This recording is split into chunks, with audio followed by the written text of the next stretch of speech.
सिंदूरारुण विग्रहां त्रिनयनां माणिक्यमौली स्फुरत्तारा नायकशेखरां स्मितमुखीमापीनवक्षोरुहां पाणिभ्यामलिपूर्णरत्नचस्कं रक्तोत्पलं बिभ्रतीं सौम्यां रत्नघटस्थरक्तचरणां ध्यायेत् पराम् अम्बिकाम् अरुणां करुणातरङ्गिताक्षीं धृतपाशाङ्कुशपुष्पबाणचापां पाणिमादिभिरावृता मयूखैः अहमित्येव विभावये भवानी ध्यायेत् पद्मासनस्थां विकसितवदनां पद्मपत्रायताक्षीं हेमाभां पीतवस्त्रां करकलितलसद्येम पद्माम्बराङ्गीं सर्वालङ्कारयुक्तां सततमभयदां भक्तनम्रां भवानी श्रीविद्यां शान्तमूर्तिं सकलसुरनुतां सर्वसम्पत्प्रदात्रीं नारायणी नमोस्तुते। ललिता सहस्रनाम सौभाग्य भास्कर भाष्य की श्रृंखला में हम भगवती के प्रारंभिक 132 नामों को देख चुके थे। अब इस क्रम में हमें 133वां नाम प्राप्त है। भगवती का 133वां नाम है निरंजना। तो आज निरंजना नाम का व्याख्यान देखते हैं भाष्यकार जी ने क्या किया है। तो भाष्यकार जी निरंजना नाम का भाष्य करने से पहले छोटी सी भूमिका देते हैं भाष्य की। तो निराधार पूजा यानी इससे पहले जो भगवती का नाम था निराधारा, उससे संबंधित कुछ बात करते हुए वह कहते हैं अथ निराधारा पूजा कर्मी भूत संवित स्वरूपस्यैदर्परेण निषेध मुखेन विधि मुखेन पराभिमत निरासेनश्च निर्धारण पूर्वकं तत्प्राप्ति साधनोपायं तज्जन्य फलस्वरूपञ्च कतिपयैः नामभिराह निरंजनादिभिः अष्टभिः श्लोकैः।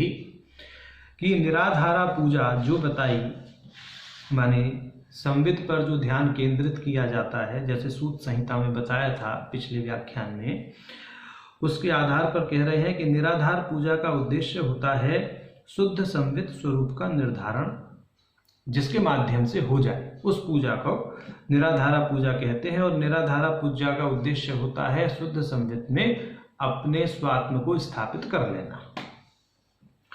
अब कहते हैं कि वह कैसे हो, तो कहते हैं कि तंपर्येण निषेध मुखेन विधि मुखेन, कि या तो बल देकर हो निषेध मुख से विधि मुख से, और कहते हैं कि गुणों को अलग अलग कहकर कहने से, इस प्रकार से शुद्ध संवित स्वरूप का निर्धारण हो जाता है।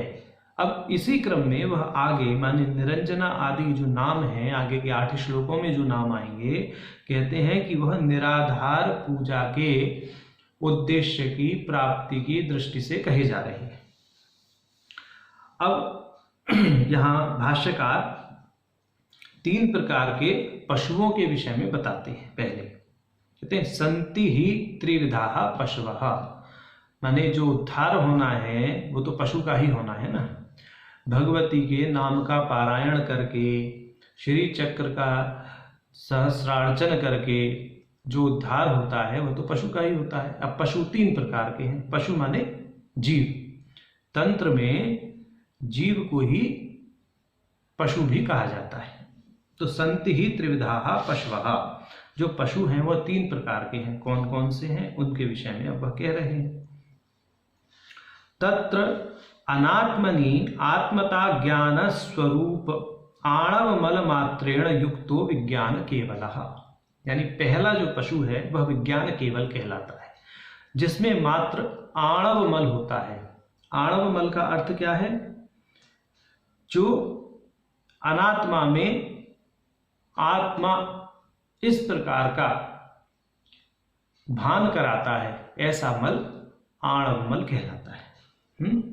तो विज्ञानाकल वे पशु हैं जो अनात्मा में आत्मता ज्ञान स्वरूप आणव मल से युक्त हैं। अब दूसरे जो जीव हैं या जो दूसरे प्रकार के पशु हैं वो हैं प्रलयाकल।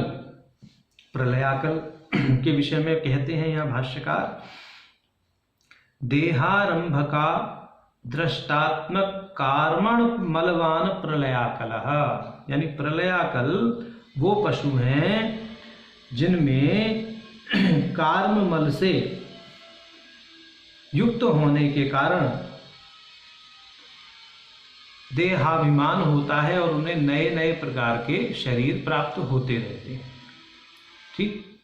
और जो तीसरे हैं वो सकल हैं, जो तीसरे प्रकार के पशु हैं वो सकल पशु कहलाते हैं। उनके विषय में कहते हैं भाष्यकार, भेद बुद्धि जनक मायाख्य मलवान सकल इति भेदा।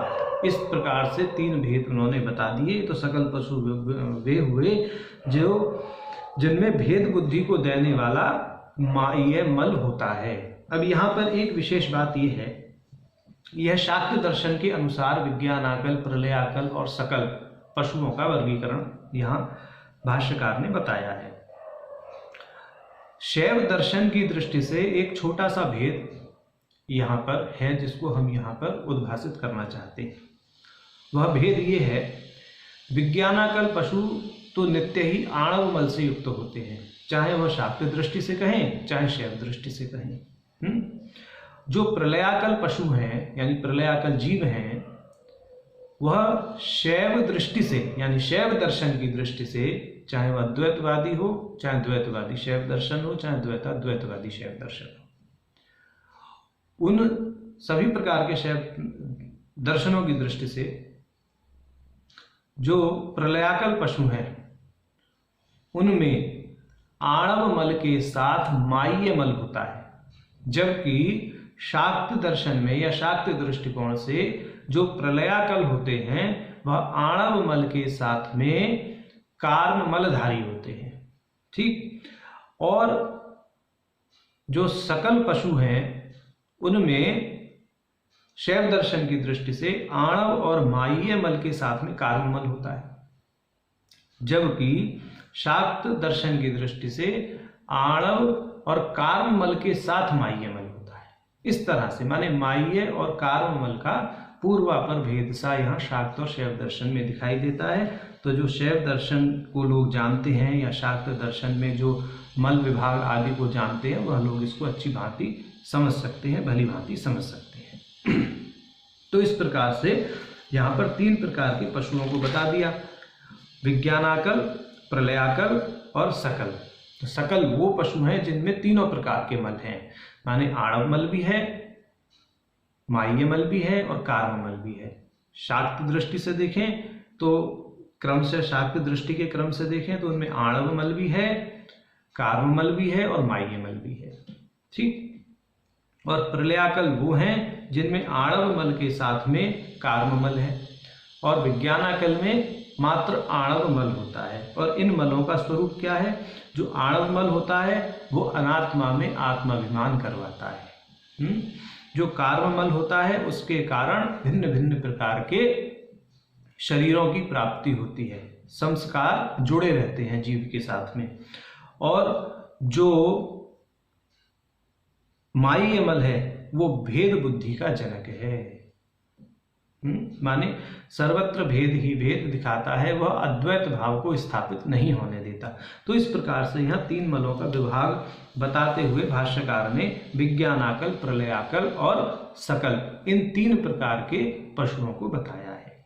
वस्तुतः 7 प्रकार के प्रमाताएं हैं। जो प्रमाता हैं उनमें सकल है, प्रलयाकल है, विज्ञानाकल है, फिर आगे मंत्र महेश्वर इत्यादि ये सब करके 7 प्रमाता हैं। उन पर कभी विशेष रूप से अलग से बताएंगे। तो अब इसी क्रम में आगे जो भाष्यकार कहते हैं अभी उसी धारा में चलते हैं।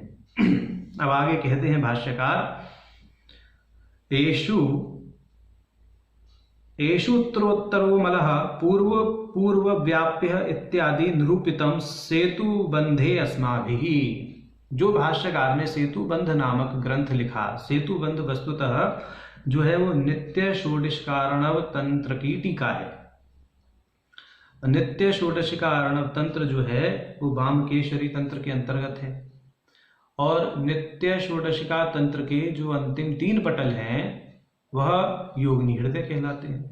तो इस पर भाष्यकार की सेतुबंध नामक टीका है, वहां उन्होंने विस्तार पूर्वक इसका वर्णन किया है। क्या वर्णन किया है? वहां इन्होंने संकेत ये कर दिया कि भाई जो ये 3 हमने पशु बताए, विज्ञानाकल, प्रलयाकल और सकल, इनमें उत्तरोत्तर मल बढ़ते चले जाते हैं। माने विज्ञानाकल में मात्र एक आणव मल है, प्रलयाकल में आणव के साथ में कार्म मल है, और सकल में आणव और कार्म मल के साथ में माह्य मल भी उपस्थित होता है। ऐसा सेतुबंध में, हमारे सेतुबंध में कहा गया है। यह भाष्यकार कह रहे हैं।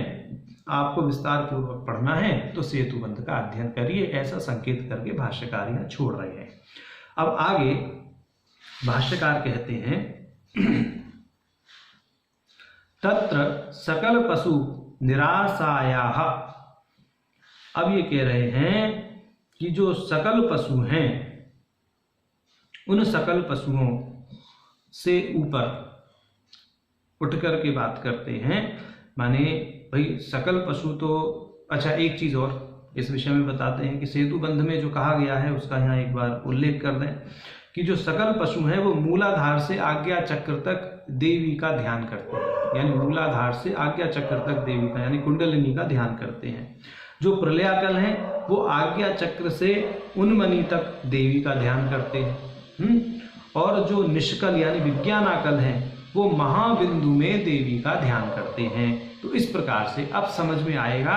ये कहते हैं तत्र सकल पशु निरासायाः, कि सकल पशुओं के समान जो मल है, यानी जो 3 प्रकार के मल हैं, उन 3 प्रकार के मलों से जो विमुक्त है, ऐसी सत्ता की बात कर रहे हैं। निरंजना, अंजन मतलब कहा कालिमा को, अज्ञान रूपी कालिमा, अविद्या रूपी कालिमा जिसमें ना हो उसको निरंजना कहा है। इस दृष्टि से कह रहे हैं। तो निरंजना, अंजनम नाम कालिमा। अब निरंजना नाम का ये वो करते हैं भाष्य कि अंजनम नाम कालिमा, कि अंजन का अर्थ है कालिमा।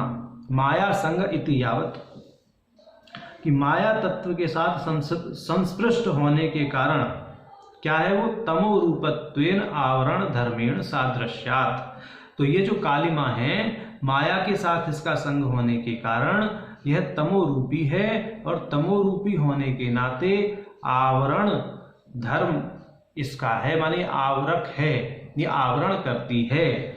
इस दृष्टि से कालिमा क्या करती है, आवरण करती है। तो यह कालिमा सकल पशुओं में है, भेद उत्पन्न करती है। प्रकारांतर से प्रयाकल में भी है, क्योंकि वहां पर यह क्या करती है, संस्कार उत्पन्न करती है। उस संस्कार के कारण देह प्राप्त होती है, देहांतर होता है, योन्यांतर होता है पशुओं का। ठीक। और किंचित रूप में यह विज्ञानाकल में भी है, क्योंकि विज्ञानाकल भी अनात्मा में आत्मा का ध्यान रखते ही है, अनात्मा में आत्मा को समझ ही लेते हैं, यानी जो वास्तव में आत्मा नहीं है उसको आत्मा समझ लेते हैं। तो इस दृष्टि से यह जो कालिमा है वह तीनों ही पशुओं में विद्यमान है, किसी में कम तो किसी में ज्यादा, परंतु विद्यमान सब में है। तथाश्च योग वशिष्ठ। अब योग वशिष्ठ में क्या कहा गया है उसके विषय में कहते हैं, ये जो माया है, माया संग इति यावत, ऐसा जो भाष्यकार ने अभी कहा कि कालिमा यानी जो अंजन है, अविद्या है, माया का संग है, इस संग शब्द के विषय में कुछ कह रहे हैं यहाँ। तो योग वशिष्ठ का यहाँ पर यह एक वचन उद्धृत करते हैं भाष्यकार, कहते हैं भावा भावे पदार्थानाम हर्षा अमर्ष विकारदा मलिना वासना राम संग शब्देन कथ्यते। कि जो भाव और अभाव, पदार्थों के भाव और अभाव, होने और ना होने में हर्ष और विषाद नामक विकार को देती है। मलिना वासना राम, तो हे राम ऐसी जो मलिन वासना है वही क्या है, संग शब्देन कथ्यते, संग शब्द से कही जाती है। यानी संग का अर्थ हो गया हर्ष और विषाद नामक विकार जो उत्पन्न होते हैं मलिन वासना से, ऐसी वासना संग कहलाती है। ये इन्होंने यहां पर कहा योग वशिष्ठ के आधार पर। अब ये कहते हैं आगे, निर्गतम अंजनम यस्यासा निरंजना। यानी जिसमें इस प्रकार का कोई अंजन नहीं है, इस प्रकार की कोई कालिमा नहीं है, यानी जो पदार्थों के भाव अभाव के प्रति हर्ष और शोक से उपराम है, जिसमें किसी प्रकार की मलिन वासना नहीं है। आणव कार्म मायिक ये 3 प्रकार के मल नहीं है। त्रिविध मलों से जो सर्वथा अतीत सत्ता है वह कौन है? निरंजना है।